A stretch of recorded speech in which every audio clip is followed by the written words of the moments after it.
Hey everybody, welcome back to Lettermen Row. This is the playoff drive. It's brought to you by Byers Auto. I'm Austin Ward. That's Jeremy Birmingham and Spencer Holbrook. And it was a virtual media day in this continuing strange season.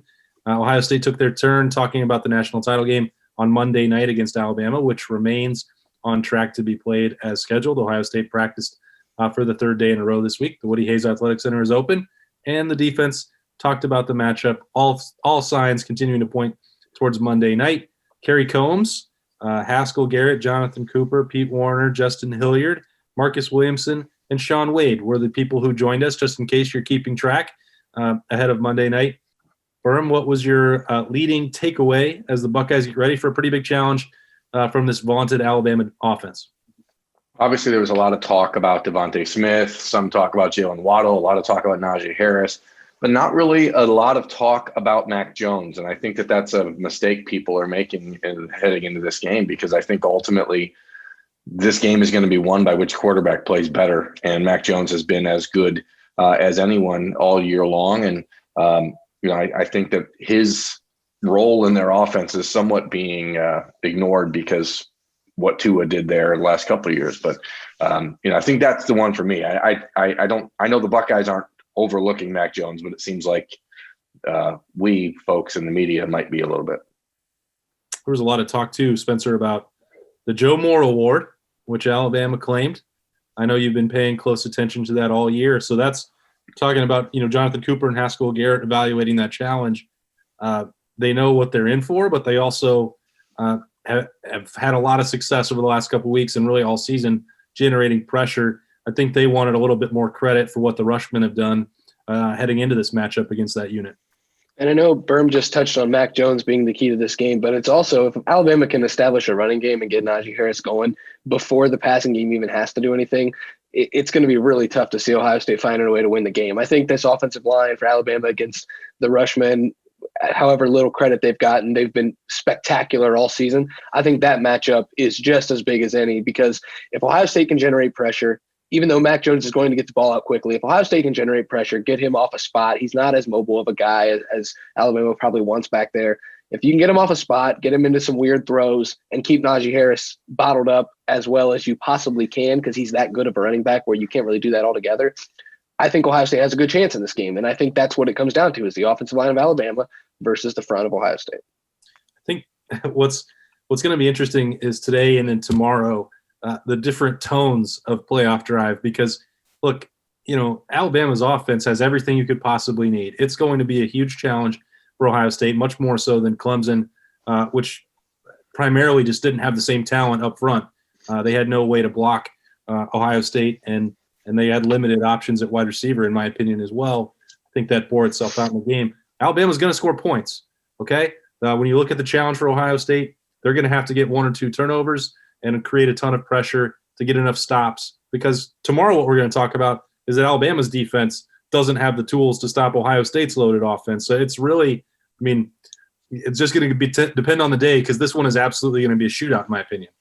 Yeah, I think you're looking at like a 62-59 type final. I don't see either of these defenses doing enough to slow down the offense. But when we're talking about the Rushmen specifically, they obviously have been the heart and soul of the Ohio State defense for years now, and every week it's been sort of a guessing game as to who's going to be in there, and that's going to continue. So we obviously have a pretty good sense that Haskell Garrett and Jonathan Cooper, just by the fact that they were on the call today, are going to be good to go.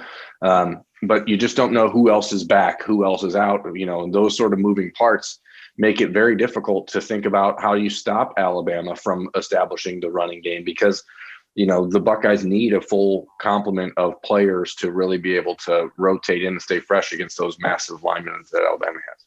Yeah, this would be an opportune time for Ohio State to get Tyler Friday back. He's obviously been unavailable for a while, but the fact that he's continued to travel with the team and was on the sideline on Friday night, really rallying the guys and being one of their biggest cheerleaders and bringing a lot of energy from the sideline. So obviously that wasn't a COVID unavailable or a positive test case for him. He's someone that you would need back, and I think if you're looking to supplement the pass rush, we don't know what the status at this point for Zach Harrison would be. Baron Browning, I really like what he brings off the edge. It would be kind of fitting. I said this to you the other day, Berm. All this talk about what position is he best that's gone on for 4 years. If he has to finish it by shuffling positions for one more week, he created some pressure that Zach Warren is going to break down on Buckeye Q. That stand-up edge rusher, maybe even just being a true defensive end in the Rushman package. That'd be like I said, a fitting in for his career to slide down to defensive end for the last game of his career. Yeah, I agree. Spencer? I think Baron Browning has to play that position because if Ohio State's missing some depth, we don't know what the status of Zach Harrison's going to be, like you said. But Justin Hilliard's playing so well at linebacker that it kind of takes the place for Baron Browning in the linebacker room a little bit out. You kind of need Justin Hilliard on the field the way he's playing right now. So if you can slide Baron Browning in, get his athleticism on the field at defensive end, you kind of have to. I think that's where Ohio State should turn because he's quick enough where he can get to Mac Jones quickly because, like I said, Alabama's going to get the ball out quickly, get the ball to their wide receivers. And if Baron Browning can be a problem on the interior and wherever he needs to rush the passer, I think Ohio State has a better chance in this game. I agree. Couple big sorry, Berm, did you have more on Baron there? No, that's it. I agree. I mean, you got to get your best players on the field here and your best athletes on the field to compete against Alabama. And, Baron Browning's athleticism is worth maybe him being inexperienced at a position just because, similar to what I said about Josh Proctor a week ago, guys like that, they make plays. They may make mistakes, but in a game like this, when you're going to give up 40 points, 45 points, it's worth it to have that risk reward, I think, out there. I think it's worth a reminder as well that, Baron Browning, even dating back to last season, Ohio State knew that he could bring something special as a pass rusher. They're trying to find the exact right way to use it, but before games, you would see Baron Browning working with Larry Johnson. That's not something you think he would only do one day a week. So working on, those 4 key moves that are in the toolbox that Larry Johnson teaches, this wouldn't be just a thing where he's got to do it overnight. Now, is it different if you spend 4 years working under Larry Johnson and just occasionally while you play linebacker? Of course it is. But, some of the responsibilities that Ohio State would be asking for Baron Browning if he does help out up front, which we don't know if he will or won't. But it seems like a good fit, and he's done it before. And Spencer, you brought this up with Justin Hilliard.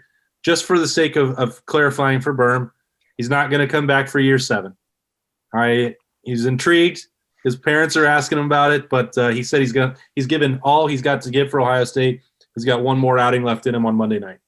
I think it's fitting for him to go out with a national championship game appearance, right? He's been through so much. It just kind of feels right for him to be able to play in this kind of a game, playing at the level he is in the 6th year, a guy who's been through damn near everything for this program and given everything for this program. Let him go out after 6 years, but at least get him a national championship as his parting gift, right, Berm?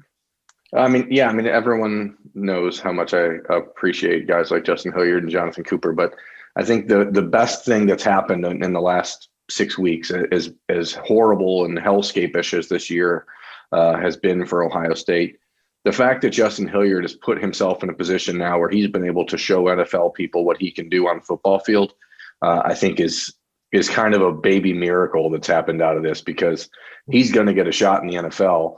And he wouldn't have gotten that shot if not for this season and the way things have worked out. And he's not only proven that he's a reliable leader in the locker room, but he's actually showing that, hey, he can be more than just a special teams guy. He can be an every down linebacker, and he's made the linebacker core better this year, which, I think he just probably he probably won't talk about it yet, or, might take a few months for it to really hit him. But after everything he went through, to have that opportunity to put himself into the NFL, I think is just fantastic. Another kind of important, we knew what Justin Hilliard's decision was going to be. Couldn't have been quite so sure about Marcus Williamson. He is a senior who will elect, he said, to return next year for Ohio State. So obviously the attention is on Monday night and what he can give, but he will be around for next year.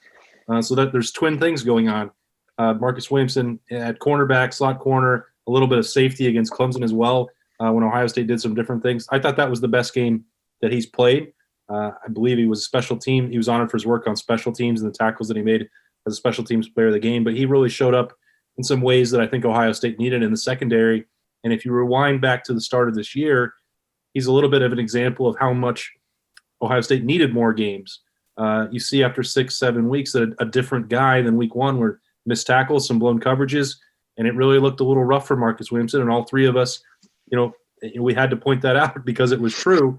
There was no denying it. But you also, that's why you continue to develop guys, why you continue to work with them, why Kerry Coombs had faith that he could work through it. They could see the personnel, physical ability in him and what he could bring to that personnel and the scheme in the back end. So, he's going to be key on Monday against Alabama. And it's Berm, you can maybe, how put this in context for what that means as Ohio State retools and keeps recruiting in the secondary for next year.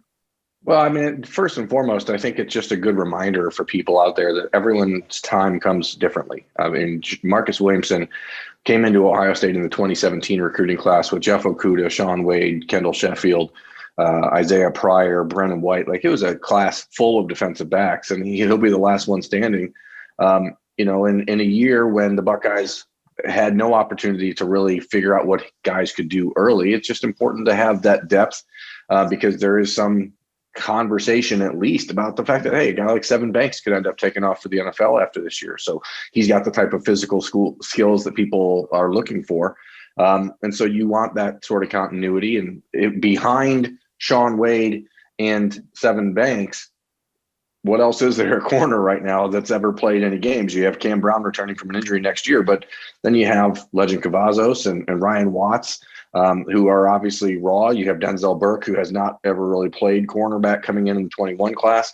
You've got Ja'Kalen Johnson and Jordan Hancock, but they're not getting into campus till June. So you really need, and I think that I'll circle it back to Justin Hilliard and Jonathan Cooper, for example, the leadership that those guys have put on display in their position room, even though they haven't always been the most productive guys on the field, is worth it. And that's why, when numbers are tight, and you hear all that all the time, but it's worth it to have a guy that's been in the program and understands that what it takes to make it.